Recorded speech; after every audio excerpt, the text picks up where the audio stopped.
में बढ़ते हैं आगे। सोनम राज के रिश्तों पर मेघालय पुलिस का बड़ा खुलासा हुआ है। सोनम और राज ने अपने रिश्ते को कबूला है। मेघालय एसआईटी ने ये कहा है सोनम और राज की बिजनेस से जुड़ी महत्वाकांक्षा।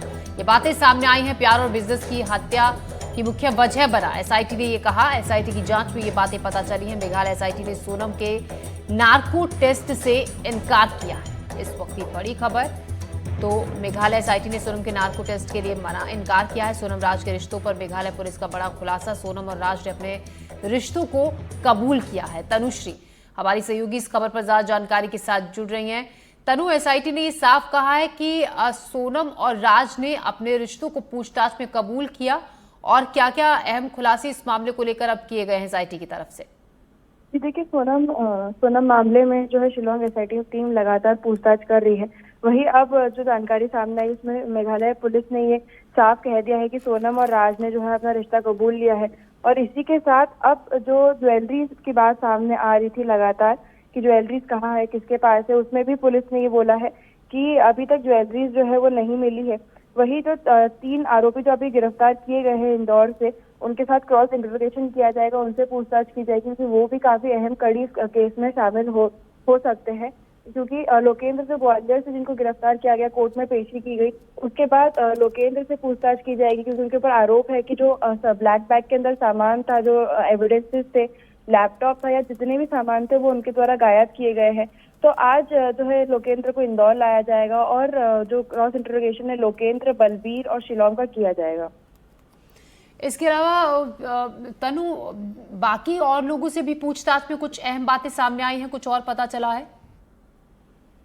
तो देखिए, लगातार पूछताछ जो है शिलोंग पुलिस द्वारा की जा रही है। जितने भी सोर्सेज उनके पास वहां पे पहुंचा जा रहा है, सीसीटीवी फुटेज देखे जा रहे हैं और लगातार जो है बातचीत भी की जा रही है। वही इसी कड़ी में जो पहले राजा के परिवार वाले नार्कोटिक्स की बात कर रहे थे कि उनको नार्कोटिक्स टेस्ट करवाना है, इससे अभी फिलहाल मेघालय पुलिस ने इनकार कर दिया है। उन्होंने बोला कि सोनम और राज ने जो है अपना रिश्ता कबूल लिया है और वो अपनी जुर्म कबूल भी रहे, इसलिए फिलहाल नार्कोटिक्स टेस्ट की जरूरत नहीं है। जी, शुक्रिया तनु जानकारी के लिए। तो नार्को टेस्ट सोनम का नहीं होगा। साथ ही पूछताछ में एसआईटी ने यह भी बताया कि दोनों ने अपने रिश्तों को कबूल किया है, सोनम ने और राज ने। फिलहाल और लोगों से भी जो इस पूरे मामले में पुलिस गिरफ्त में, उनसे भी पूछताछ की जा रही है। खबरों में बढ़ते हैं आगे। सुमेड़ी कांड को लेकर राजनीति गर्म हो गई है। जीतू पटवारी ने पुलिस पर सवाल उठाए, सरकार को भी जमकर घेरा। पटवारी ने कहा विधानसभा में यह मामला उठाएंगे। छतरपुर के लवकुश नगर की सुमेड़ी गांव में हाल ही में महिलाओं और बच्चों के साथ हुई घटनाओं को लेकर प्रदेश अध्यक्ष जीतू पटवारी ने सरकार और पुलिस प्रशासन पर हमला बोला और कहा कि अब कानून नाम की कोई चीज बची ही नहीं। जीतू पटवारी ने बताया कि इस गांव की 3 बेटियों को अगवा किया गया, जिनमें से आज तक नहीं मिली। उन्होंने कहा कि पूरे मध्य प्रदेश में ऐसी अराजकता पहले कभी नहीं देखी गई, जहां पुलिस प्रशासन का खौफ समाप्त हो गया।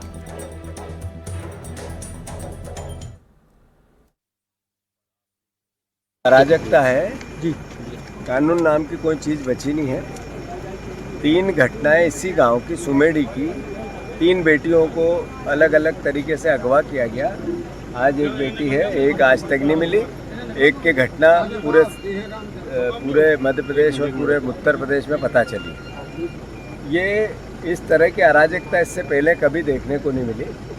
पुलिस प्रशासन का खौफ समाप्त हो गया है और मैं मानता हूं कि जिस तरीके से गांव के परिवार वालों ने, बुजुर्गों ने, यहाँ के युवाओं ने, एक दहशत सा माहौल है और मैं विधानसभा में इस पूरी घटना को हम उठाएंगे। अभी मेरी एसपी से भी बात हुई है।